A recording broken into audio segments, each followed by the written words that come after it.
d'accord pour que des privés intègrent le capital de la Sonacos. Ça, parce que l'État ne peut pas tout faire. Et la Sonacos a besoin d'argent frais. D'argent liquide. Liquide, si vous voulez. Voilà. Pour véritablement ne pas perdre beaucoup de temps. Écoutez, pour lever ces 20 milliards-là, on a fait 3 ans. Parce qu'il fallait attendre la lettre de garantie de l'État. Et l'État aussi a ses préoccupations urgentes, immédiates. Et puis, c'est pas dit que ça peut se passer comme nous le souhaitons. Donc, avoir des gens qui peuvent apporter de l'argent liquide, comme vous dites, pour nous, c'est important. Mais, c'est que l'État doit rester majoritaire. Aujourd'hui, le capital de la Sonacos est détenu à 99,99% par l'État du Sénégal. Donc, c'est une société qui appartient, parapublique, oui, mais qui appartient presque intégralement à l'État du Sénégal. Maintenant, une partie peut être cédée à des privés, mais l'État doit garder la majorité parce que c'est un secteur stratégique, c'est un secteur sensible, je l'ai rappelé tout à l'heure, nous sommes en contact avec le monde paysan, nous sommes en contact avec l'agriculture. Je donne un exemple, peut-être banal. Si les étrangers décidaient un jour de ne plus venir au Sénégal pour participer à la campagne de commercialisation, mais à qui on va vendre les graines d'arachide si ce n'est pas la Sonacos. Parce qu'on ne peut pas dire aux paysans, on vous donne des semences, on vous donne des intrants, vous cultivez, vous avez votre production, mais il n'y a personne pour acheter. Tu sais, ça va créer des problèmes dans le monde rural. Donc il faut qu'il y ait une structure intermédiaire entre l'État et les paysans qui, en tout lieu, quelle que soit la qualité de la production, quelle que soit la qualité des graines, quelle que soit la situation, va remplir sa mission de service public, parce que la Sonacos a une mission de service public. Ce n'est pas seulement une structure qui doit faire nécessairement des bénéfices. La Sonacos aussi a une mission de service public. Notamment donc, le capital sémencier qu'il faut préserver, etc. Oui. Bon, sauf que le capital sémencier, c'est entre les mains du ministère de l'Agriculture. C'est vous dire que c'est un secteur important stratégique. Donc, quel que soit Alpha, l'État doit rester majoritaire. Mais la concurrence des Chinois, quand même, avec la Sonacos, elle est loyale ou déloyale à votre avis? Bon, vous citez un pays, moi j'ai pas le droit de citer un pays. Je dis la concurrence des étrangers, elle est parfois déloyale.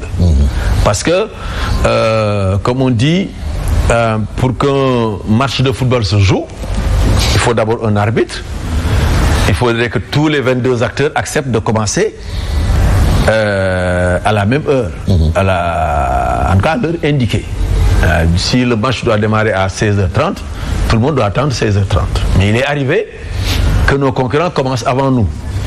Ça, c'est un premier problème. Deuxième problème, le pouvoir d'achat des amis étrangers et le pouvoir d'achat des pays des amis étrangers est un pouvoir d'achat plus élevé que celui du Sénégal.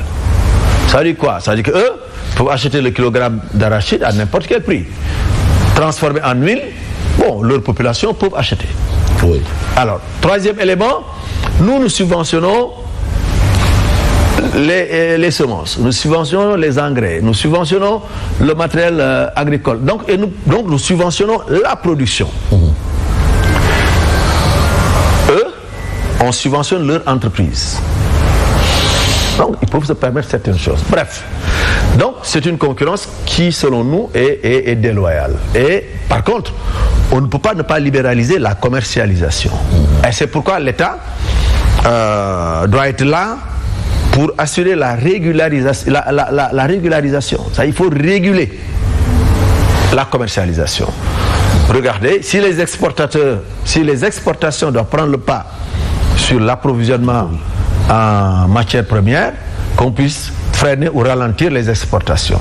Si aussi c'est l'inverse, qu'on puisse aussi agir autrement. Mais si on laisse le marché sans réguler, si le marché n'est pas régulé, bien entendu, ça va être un problème. Et c'est souvent cette régulation-là qui pose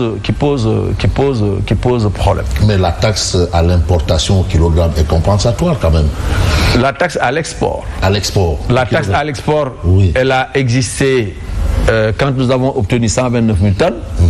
mais elle n'a pas été appliquée l'année dernière. Ah bon? Non, c'est une taxe qui est là, qui est parfois appliquée, qui parfois n'est pas appliquée. Absolument. Alors maintenant, vous êtes au ministère des collectivités territoriales. Et les travailleurs des collectivités territoriales sont actuellement en grève. Comment allez-vous prendre le taureau par les cordes? Par la discussion. Par la discussion, par le dialogue, voilà. En fait, travailler à installer un climat de confiance entre nous et eux. Et nous avons commencé. J'ai reçu l'intersyndicale des travailleurs jeudi passé. Et nous avons longuement échangé. Nous avons longuement discuté. Et je crois que nous nous sommes compris pour l'essentiel. Et nous sommes en train de construire un climat de confiance entre nous et les travailleurs. Parce qu'il faut le dire, en tout cas les gens moi que j'ai vus sont très responsables. Même s'ils sont fermes dans leur position. Oui, mais ça commence à trop durer et parce ça que, a un impact assez lourd. Oui, mais ça commence à trop durer, ça a un impact. En tant qu'ancien ministre de la Santé, je sais qu'il y a beaucoup de travailleurs municipaux qui sont dans le domaine de la santé.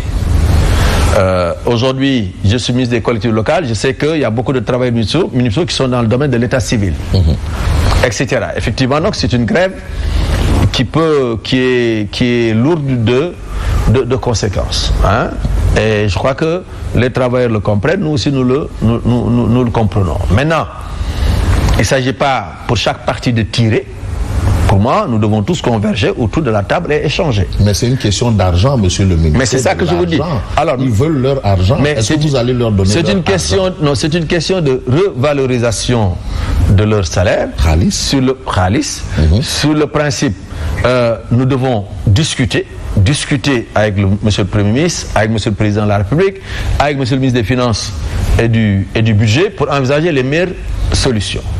Et je crois que ce qui est important, le travail qu'il fallait d'abord faire et qui a été demandé par le gouvernement avant même mon arrivée, c'était un travail de collecte des données des personnels des collectivités territoriales.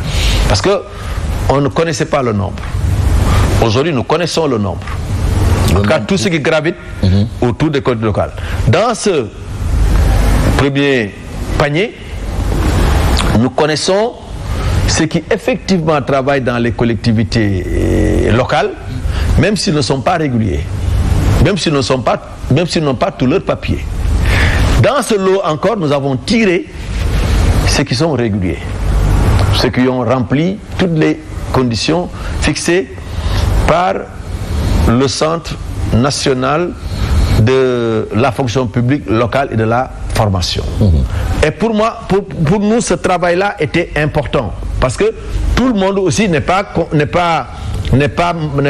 travailleur des collectivités territoriales. Ces données-là, nous les avons. Alors, il reste maintenant à transmettre le rapport à monsieur le Premier ministre, qui avait promis de les rencontrer, mais le Premier ministre ne pouvait pas les rencontrer sans que ce rapport-là soit disponible. Maintenant, le rapport, nous allons le transférer à monsieur le Premier ministre, qui va les recevoir en compagnie du ministre des Finances pour regarder le dossier, pour voir ce qu'on peut faire maintenant et ce qu'on ne peut pas faire maintenant. Parce que les travailleurs sont répartis en différents paniers. Panier vert, ça, c'est acquis. Leurs dossiers sont au complet. Panier bleu, ils peuvent être amenés à basculer dans le panier vert ou demain dans le panier rouge, parce qu'il y a aussi un troisième panier qui est le panier rouge. Donc nous en sommes là aujourd'hui.